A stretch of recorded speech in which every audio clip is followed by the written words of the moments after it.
Well, Roger, all of a sudden when I came to the meeting here and we went into the General Council, I noticed that I was supposed to sing at General Council, America the Beautiful, and then end up with God Bless America.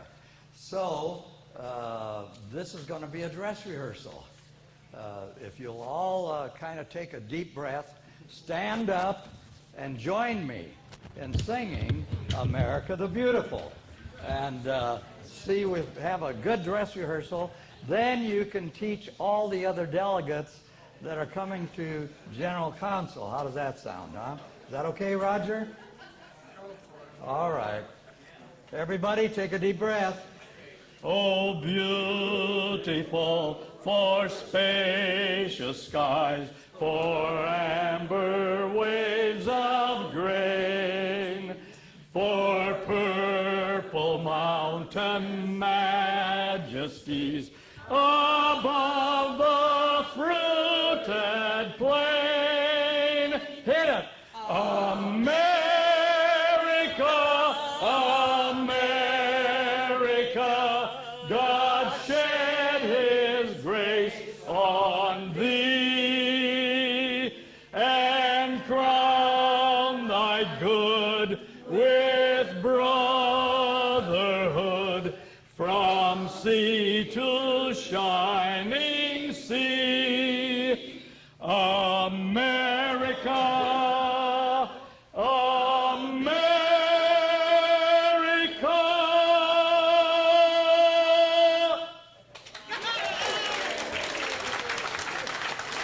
All right, thank you very much. I hope that woke you up a little bit. Yes, are we downhearted? No, no, no. All right, good. Troubles may come and troubles may go. Are we downhearted?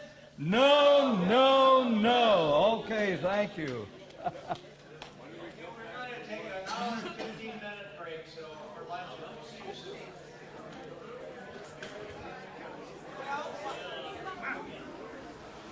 Okay, so Gus, if you could just... Thank you. We're going to take an hour and 15-minute break, so for lunch, we'll see you soon.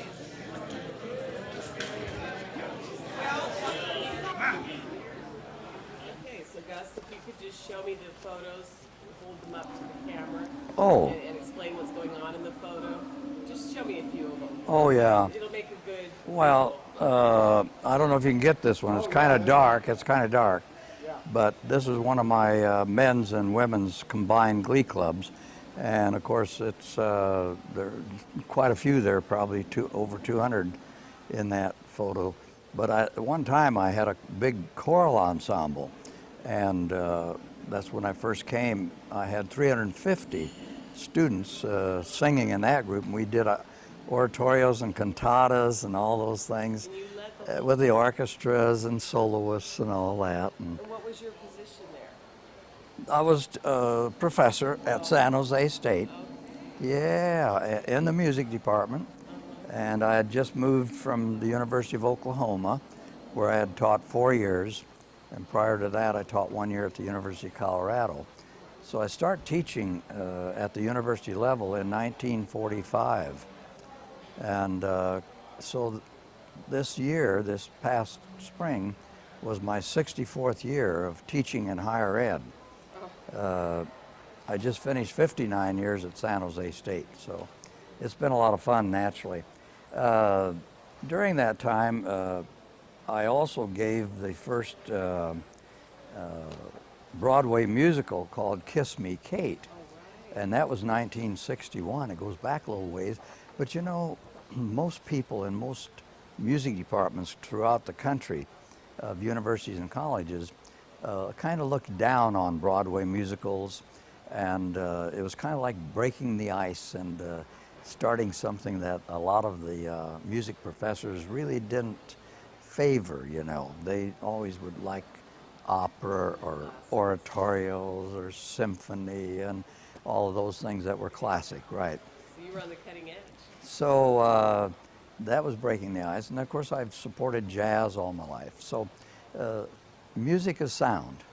So any sound is an expression of the human race, of people. Any sound, doesn't matter.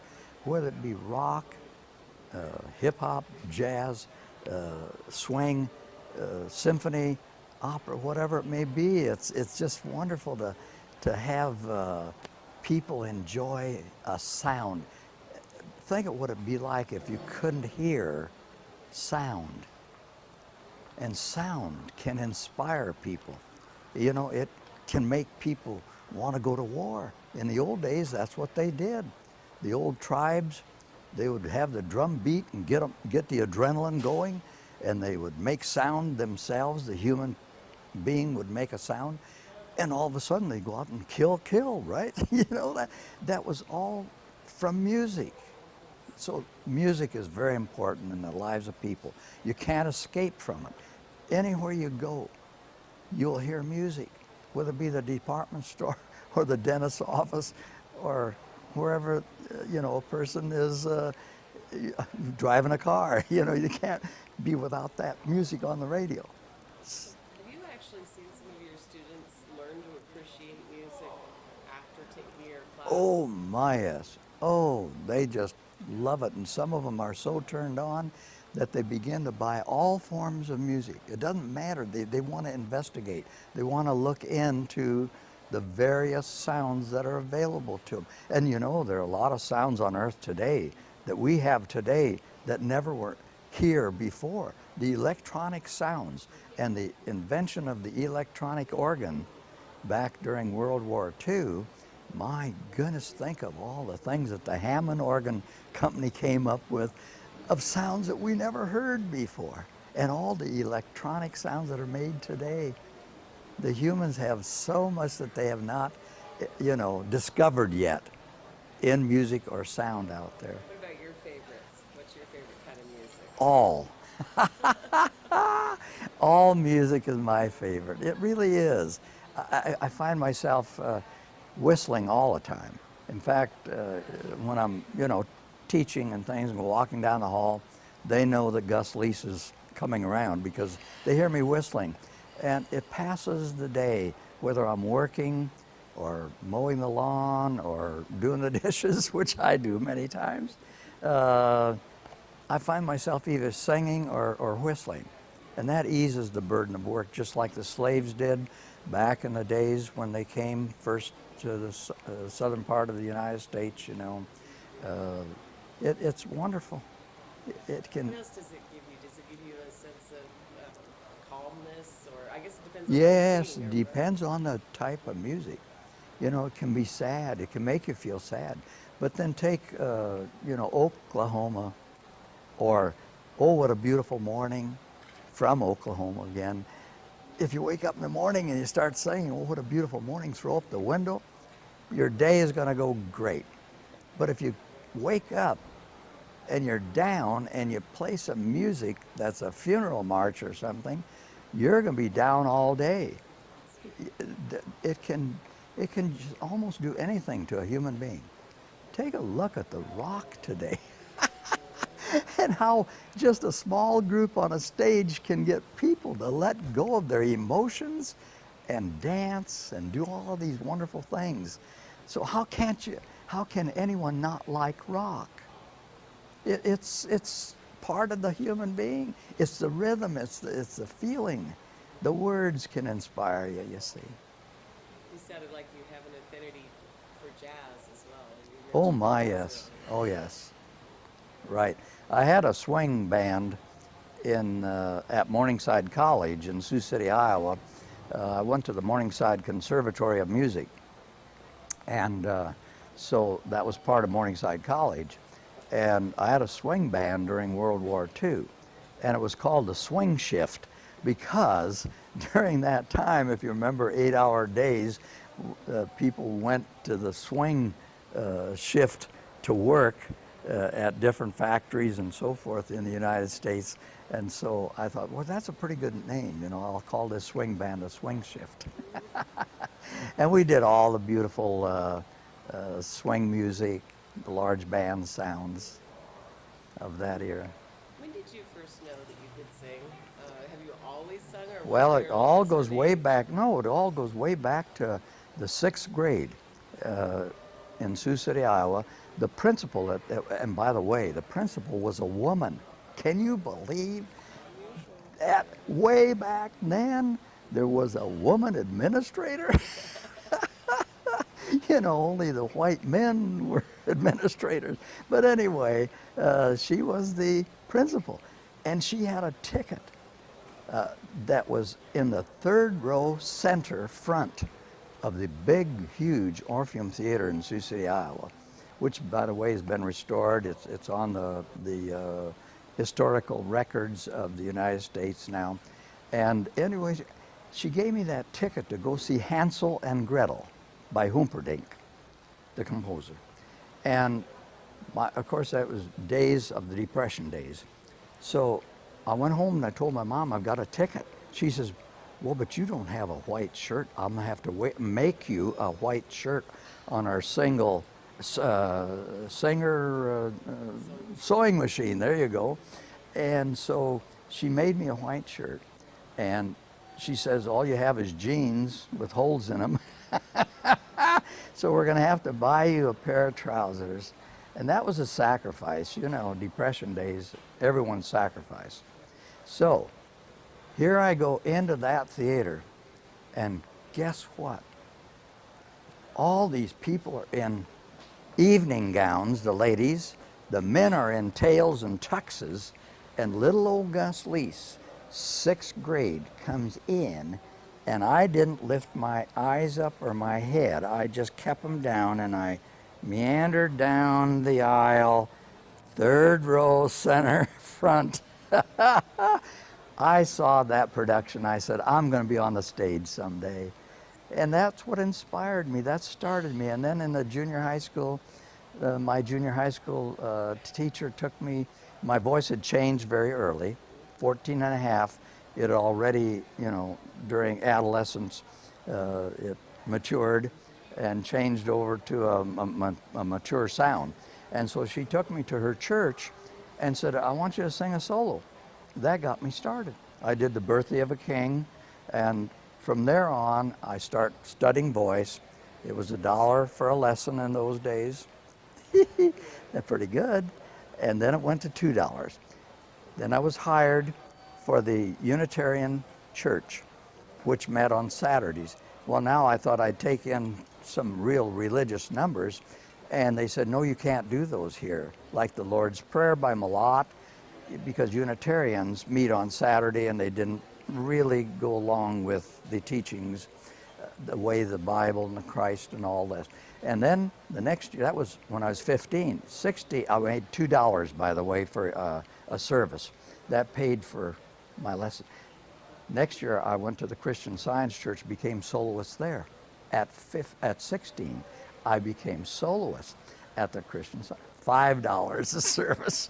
So, you know, from there on, it progressed, and I became director of the Third Presbyterian Church when I was in college.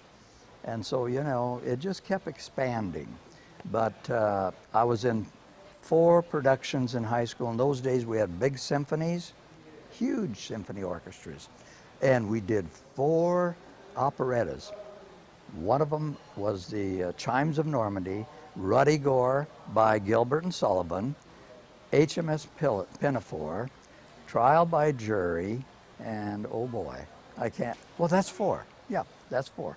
And so all Gilbert and Sullivan plus this one called Chimes of Normandy. And I had the solo lead in those. So, you know, it gave me exposure to all these things. Then the Shrine Chanters gave me a tuxedo and all these wonderful things that I'd have to have as a soloist for this beautiful ballad that Paul Robeson, the Negro, you know, they called them Negroes in those days, a black person, Paul Robeson, a great baritone, bass baritone, and he did the Ballad for Americans. So the high school decided to do that when I was a senior, so the Shrine Chanters hired me and gave me $50 to sing it, and also bought me a tuxedo and all the, you know, studs and tie and everything and shoes. Oh man, and gave it to me. Whoa. Then from there on, I went to New York City. At 15, I went to New York City, and my mom cashed in her insurance policy so I could go. And I studied with a person at the Metropolitan Opera Studios. 16, I was in Los Angeles. I took a freight train on a caboose, 5 days through the desert. I saw Las Vegas in 1939. 1939, got the date, Don Lee Television Network in Hollywood. I sang on that network at the age of 16. And that was an experience because they would put you in a chair, a barber's chair, and put dark makeup on you and black around your eyes and ears and mouth and nose so it would show on the screen. It was only a 7-inch little screen, but the console was huge. There were 600 sets in Beverly Hills at that time. And of course it didn't go very far, probably 5 miles at the most. But it was called the Don Lee Television Network. You'll see it on the internet if you ever want to go and look it up, you know. That's going to have a lot of. But a lot of that then came, and I had opportunities to go on with Pal Joey when I interviewed with George Abbott on Broadway in New York City when I was 18. My mom said, no, you're going to college. I never regretted going to college, and I've never regretted teaching all those wonderful students and still having a professional life on the side. Sure, I'm not famous, you know, I'm not an Elvis Presley, but take a look when I was at the University of Oklahoma, and I had Charles Beale, who did spirituals with a banjo, and he appeared on the Horace Heidt radio hour. It was a talent hour like they have today, you know, on television. But anywhere, or, you know, Ed Sullivan and stuff. But Horace Heidt had his on radio. And so anyway, Charles Beale came in second in the nation, one of my students. He was ever as good as Elvis Presley, but he did a different style of music, and he didn't have $2 million behind him to promote him to be famous. People have to have money, they have to have an agent, they have to have everything you can imagine besides talent, you know. So, but I've never regretted all this. Think of all the young people that I've reached and helped, and also the you know, they talk about community service. 17 years of entertaining service people up and down the 8 western states here in the United States, and then going to the Orient and to Europe. And when someone from Sioux City, Iowa comes on the ship, it was called the Mars, the store ship, in Tainan, out of Taiwan, you know, right on the dock there. And he's from Sioux City, Iowa, and we're entertaining on the deck there. And he comes up and found out that I was from Sioux City, grabbed me and started crying. He was so happy to see someone from his hometown. You reach those people. And I can tell you another thing, if you can entertain service people, you can entertain anyone, because they don't have to stay. They can walk away from a show. But I'm very, very thankful because I did receive a citation from the Pacific Command. I had 2-page spreads in the Stars and Stripes in the Pacific Command. Bob Hope used to get 1/4 of a page. And they always laughed. They said, how did you rate to get 2 pages in the Pacific Command newspaper, you know? So anyway, they're called the Stars and Stripes. And then, of course, when I was in Europe, they actually filmed part of my show for the USO 25th anniversary, took some of it back to the Washington, D.C. for the celebration. So that was quite an honor. I did receive a wonderful citation, which is this one here. And that's, yeah, this one here is from the Secretary of the Army. Yeah. Yeah, this is from the Secretary of the Army. and it's a citation for my service to the nation in entertainment. And so I'm very proud of that. The other one, Oh, Gus, could you hold that just I hate to interrupt. How yeah, many years did Sure. you perform in the Army? well, 17 years on the 8, up and down the 8 western states Yeah, you here. did mention And I used to, judge their talent shows, and they'd ask me to help out and everything. And what was nice is that they gave me a captain's rating in civilian, But Rating, and it's like an honorary. yeah, it was like a captain's rating. And I'm proud of this one. Speaking of the military, this one here is from General Cannon. He was the commanding general of the 6th U.S. Army, stationed at the Presidio in San Francisco. And so this is another citation for our service of entertainment to the 6th U.S. Army. Just a second, Gus. Sure. Place your name right on the top there. Dr. Gus. Yeah. Okay. All right. Do you have your doctorate or PhD? Yeah, I have a Doctor of Education. Yeah. Yeah, EDD. And believe it or not, it is not in music. It's in educational psychology and statistics. I always feel that people should branch out and try to get as much information in other fields as well.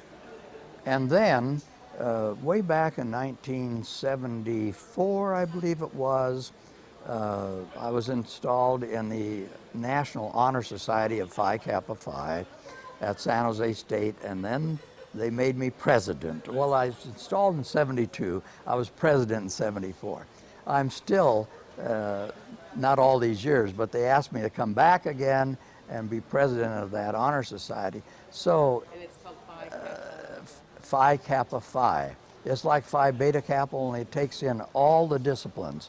Phi Beta Kappa limits your membership. In other words, if you're maybe a music person, you couldn't get in at Phi Beta Kappa. But Phi Kappa Phi is 110 years old, and it has over 1 million members, 300 and some chapters in the United States, the big ones too, the great universities throughout the country. And San Jose State got a chapter in 1953, which goes way back. We were chapter number 67. So I've been very active in the Honor Society as well to help students with excellence and the love of learning to further themselves in their careers.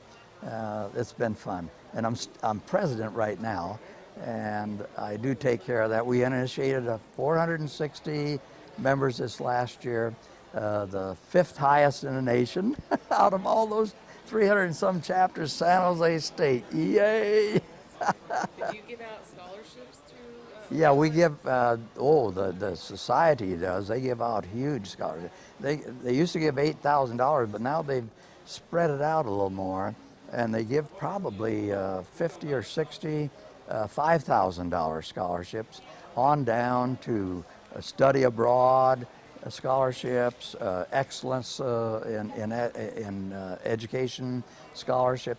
But our chapter gives out a $2,000 scholarship every year at San Jose Do State. you feel like your singing talent it was something you were just born with, or would you never have been able to do what you did? Oh, I'm without so training? glad. I'm so glad you brought that up, because when I was at the University of Indiana in 1953, I more or less auditioned for the Broadway musical called Blossom Time, which is about the life of Franz Schubert, the very famous composer.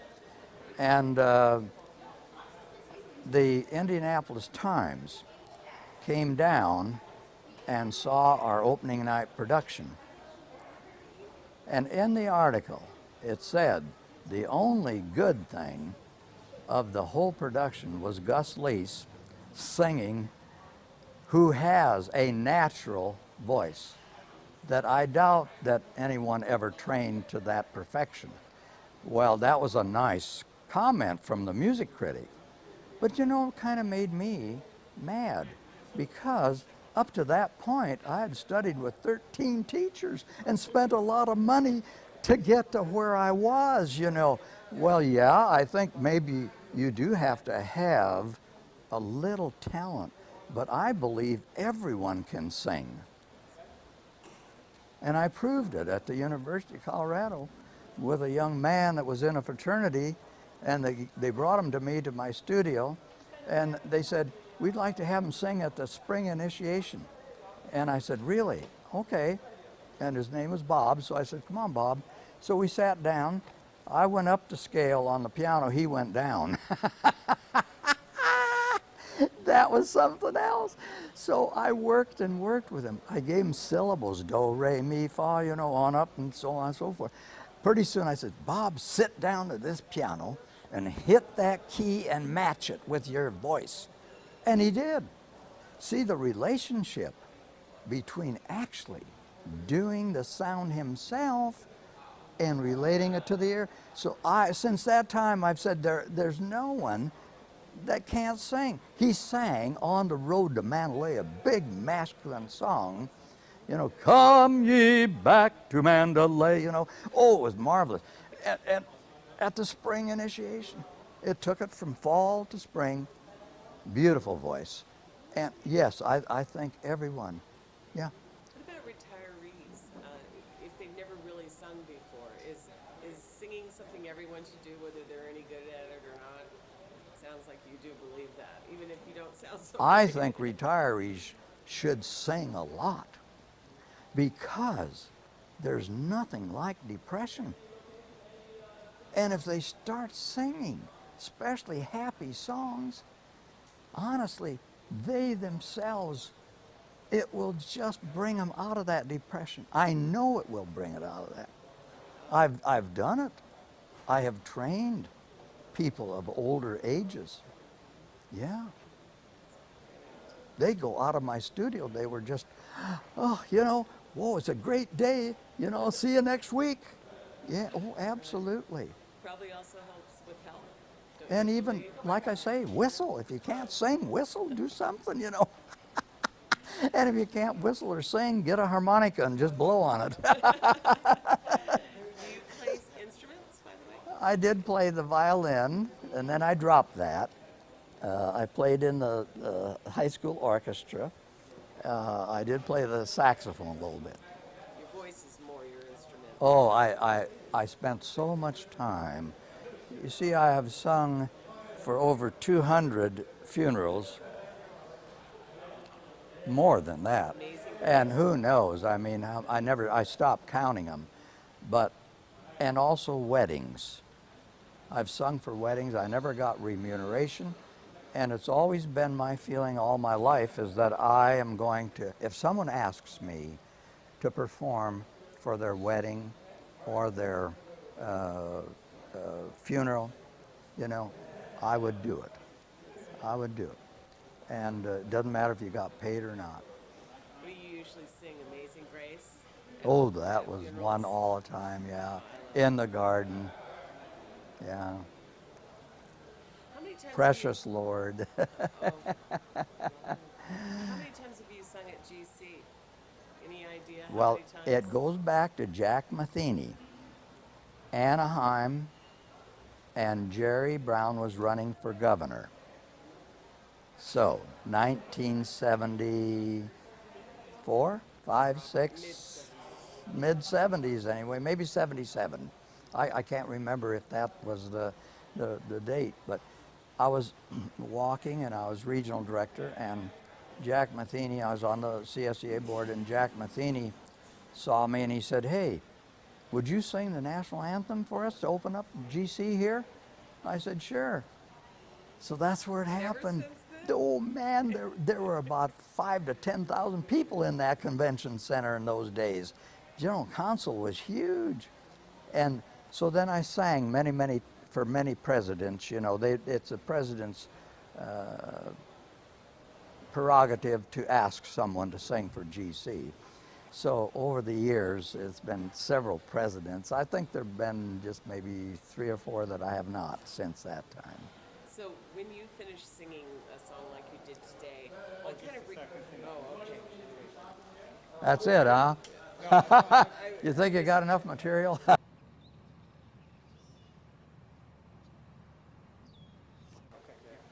Yeah. Okay. Do you really hear some incredible comments? I would imagine from people after you've sung. Well, after this last general council, as I came off the stage, people would say, "Hey, great, that was really good. Boy, Gus, you got a nice voice there, you know." And of course, lately, since I am not as young as I used to be, I think a lot of people will say, "Wow, you still have it," you know. So that's a good comment, naturally. When I first started to sing, though, down there at Anaheim, I can remember them moving in a piano, and my wife Lois would accompany me. And even during Yolanda Solari's reign as president of CSEA, she had a piano brought in, and Lois would accompany me, you know. And lately, it's been just a cappella. And the retirees, of course, I think Barbara LaPlante asked me to start doing the America the Beautiful. And so that was really nice. And so I've been doing that at the retired meeting of General Council. I have sung the national anthem at 59 commencements at San Jose State ever since I came. I have sung the national anthem at 59 homecoming tradition at the homecoming games at San Jose State. I have sung the national anthem at many national conventions, and of course the University of Oklahoma with old great Bud Wilkinson, and on the national television with Andre Castellanos directing, and he was married to Lily Pons, the great soprano of the Metropolitan Opera, you know. And you know, there have been Kiwanis International. There have just been so many different places that it's been a great honor to be asked to do the national anthem. It really has. Is there any one song that, I know it's hard to choose, but one song that maybe sums up your life and your philosophy on life? Well, yeah, I think so. About 40, a little over 40 years ago, I was hit right on the driver's side of my automobile when I came back after entertaining the service people in Europe. I bought a small car, and a guy hit me in a full-size Impala. I bought a sports car, naturally, thinking, you know, that's what you ought to drive when you come back from Europe. And he hit me right on the door, and it pushed my femur out of the socket and broke all these ribs, and my heart was bleeding and my head was bleeding, and I actually did leave my body. So I know I can tell you many things on that, which I won't do here. But when I got out of the hospital after laying in traction for 3 months, and by the way, we were supposed to have gone to the Mediterranean to entertain the service people that summer, and it was happened in the spring. That was canceled. But when I got out, I couldn't sing 2 measures of a song. You know, the ribs and all of these things were so damaged that I picked out a song called "I'll Walk with God from This Day On." And I'd make 2 measures, and then I'd make 4, and then I'd make a half a page, and eventually I finished the whole song. Can you give us a little bit of how that song goes? Well, since that time, it's kind of hard to talk, you know, about that. But since that time, I've lived my life differently. I bet. Yeah. No, that's major. Whenever you hear of people who've had a near-death experience, Yeah. Everyone I've ever known who's had one says your Right, life changes after right. that. Yeah, that's really something. Yeah. But one brief moment can change your whole life. Just that split second, see. Sometimes it ends it too. But I've learned to take each day at a time and to help people. That's important. Yes, and you do that all the time. Yeah. Show us that Gus Lease show pamphlet. Can you Oh. hold that up? 'Cause I think that's his Well, this girl was one of my stars. Oh, That is Cindy Waring. She was a niece of the very famous Fred Waring in his Pennsylvania. They used to be called the Fred Waring Pennsylvania, the Glee Club, and she was a niece. And she went to San Jose State, so she was a member of the Gus Lee show. And did you get a picture of that? And I tell you what, she could just walk out on the stage.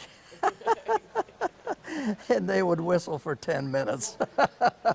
The servicemen were just really loved that. This is another one, my girls, and she's autographing on the back of one of the service people, the shoulder, you know, there, her giving the signature. You know, they always have to make up their faces and things, so this is one in the makeup room.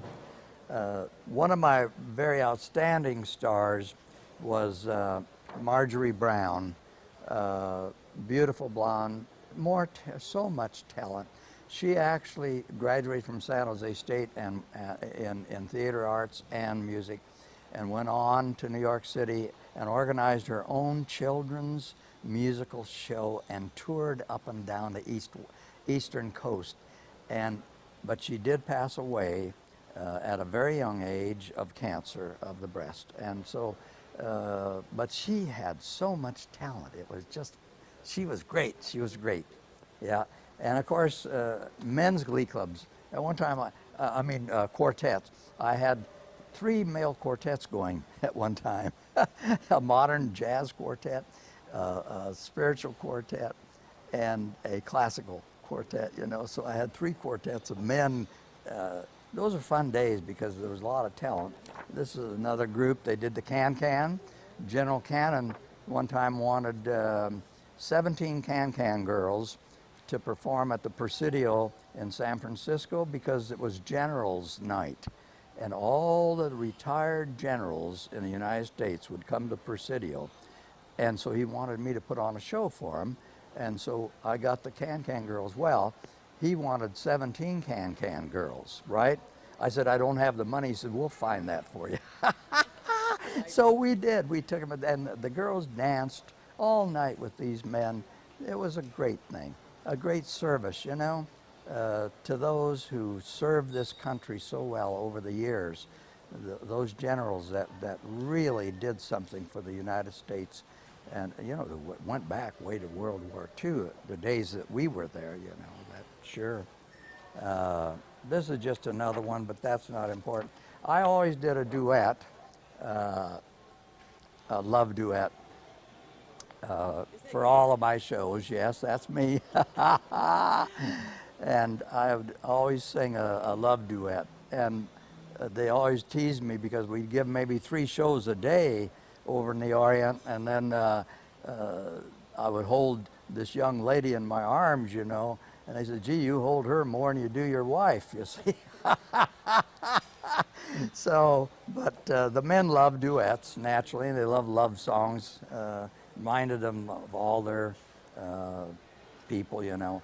And of course, I told you about I did the first men's glee club at San Jose State. I organized that as well. I broke the ice many, many times in my years at San Jose State and my musical things. Here's my one of the flyers of my Gus Lee show. We had several.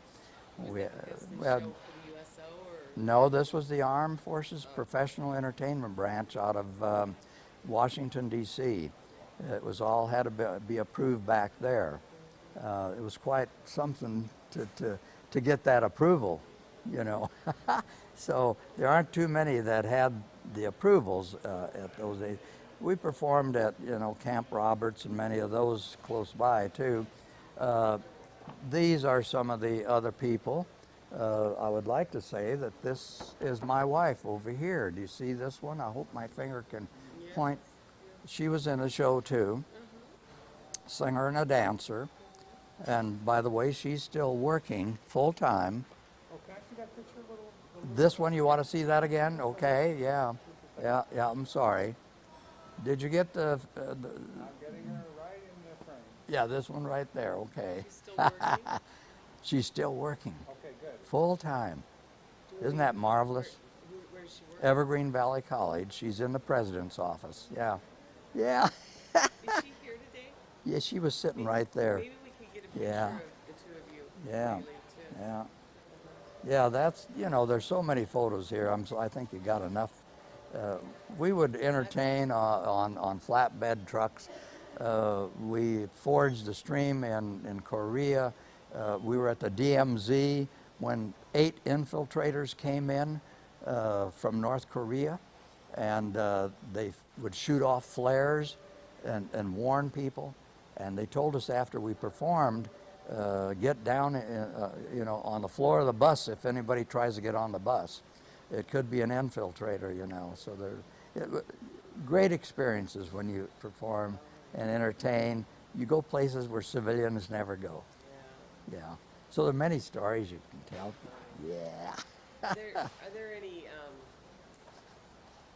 is there any one performance that stands out to you as one of the best you've ever done? Yeah, not from that we ever had done, but I think probably the time that we were entertaining in Germany, and this German who was a member of the Nazi Party was in the audience.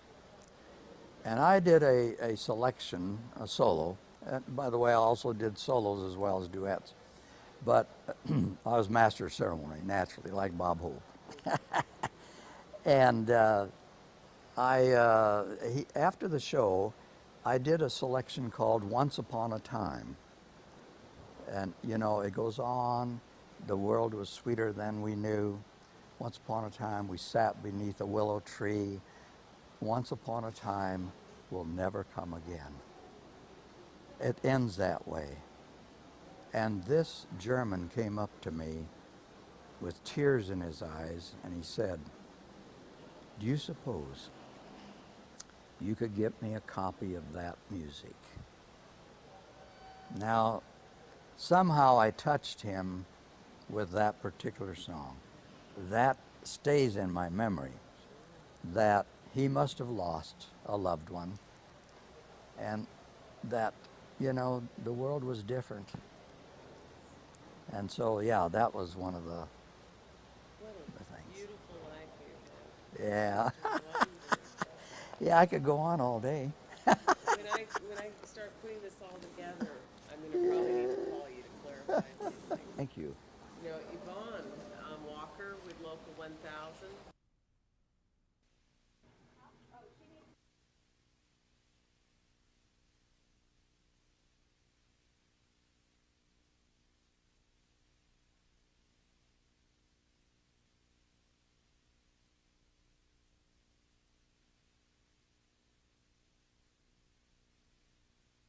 Are you sure the I sound could was on?